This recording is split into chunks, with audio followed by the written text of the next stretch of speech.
buddy, how you doing? Sorry, did I wake you up? Anyway, remember that game I've been working on for a while? You know the one.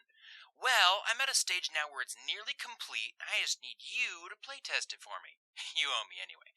So, just head on over to your computer and download, and I'll walk you through it from there. Thanks, buddy, you're the best. Hello, my name is Derek Sharp, and welcome to the Playtester, a 3D first-person puzzle game where the player can phase through walls, type game-altering commands, and manipulate enemies to complete levels. The Playtester is a hub-based game with 6 different levels where the player can learn and try new debugging tools. When the player completes a level, they return to their bedroom where they can talk to their developer friend and rate missions. The first tool the player gets is the ability to turn intangible for a few seconds, and can only do so a limited number of times per level. However, when they trigger the ability, they're still affected by gravity, and must carefully double and triple jump to avoid falling to their death until they become tangible again. Next, the player will get the power to manipulate enemies. With this, the player can select an enemy in the room and change its scale and rotation, as well as make them jump, make them calm or angry, or attack other enemies within the room. These functionalities all have puzzle-solving capabilities, as nearly every enemy in the game has unique behaviors that the player can exploit if they are triggered the right way. Lastly, the player gets the ability to type commands into the game's console at the bottom of the screen. This can be used to summon objects like platforms to stand on and blocks to trigger pressure plates, as well as spawning or despawning enemies wherever the player wants. This also can only be used a small number of times per level, so players have to use this ability very carefully. Should they run out of commands and find themselves stuck in a level, players can always type a reset command that resets the entire level so that players can try new solutions. If players are stuck and aren't sure how to type commands, they can also autofill them by pressing a key.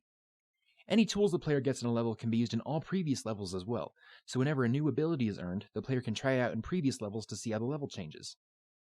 The playtester has 4 different enemies the player can interact with. Golems are large and slow-moving, and can send the player and other enemies flying across the room with a punch. But when the golem itself is attacked, it will curl up into a ball for a few seconds, and the player can then walk on top of the golem to access new areas. During this state, the golem cannot be moved, so the player has to make sure golems are in the right position first before attacking them. Slashers are quicker, player-sized enemies that will seek their foes out and slash at them with a sword, and are mainly used for provoking other enemies. Detonators are small, meandering creatures that are always passive but will explode if attacked or if anything gets too close to them. These explosions will kill anything near them and will destroy certain objects in the room to reveal hidden areas. And lastly, laser spiders are small but aggressive, and will scuttle toward their target and shoot a laser beam at them. When they do this, they cannot move as their laser is firing, which allows the player to use them to trigger switches that need to be hit with a laser to be activated. When it comes to gameplay, the playtester is most similar to the Portal series. The developer character and Portal's GLaDOS are similar in that both have a snarky demeanor and help the player through levels. The first-person-oriented puzzle-solving nature is also identical to that of Portal, and the hub-based design of the game is similar to Portal 2's co-op mode, which had the players always returning to a central hub whenever a level was complete. This game, ambitious as it is, comes with quite a few risks. The scope is at the top of the list, but with only 6 levels and the in-game hub to complete, the team should be able to complete it in the given time frame. Another risk is the art style of the game. The in-game hub is meant to be as realistic as possible, and this can be achieved by importing assets from the Unity store to decorate the room.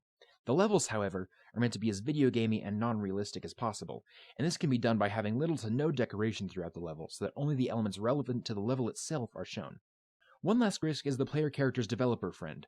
This friend is obnoxious and sarcastic on purpose to provide a bit of levity to the game, but could easily become too much for some players to handle. An easy fix for this is for the developer friend to only speak to the player when it's relevant to the gameplay. Thank you so much for watching. I'm Derek Sharp, and this has been my presentation for The Playtester.